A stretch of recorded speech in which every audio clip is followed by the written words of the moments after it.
నా ఎజెండా అంతా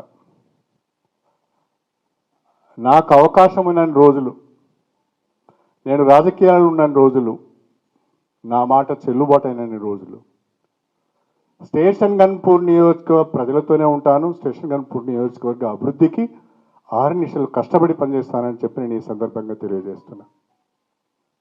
స్టేషన్ గన్పూర్ నియోజకవర్గ ప్రజల పుణ్యమా అని, స్టేషన్ గన్పూర్ నియోజకవర్గ ప్రజలు ఇచ్చిన రాజకీయ భిక్ష వలన ఇవాళ కడియం శ్రీ అనే వ్యక్తి సమాజానికి తెలిసింది, రాజకీయ వర్గాలకు తెలిసింది. కడియం శ్రీహరి తనకంటూ ఒక ఇమేజ్ని బిల్డప్ చేసుకునే ఒక అవకాశం వచ్చింది. కాబట్టి ఆ ప్రజలకు ఎంత చేసినా తక్కువే.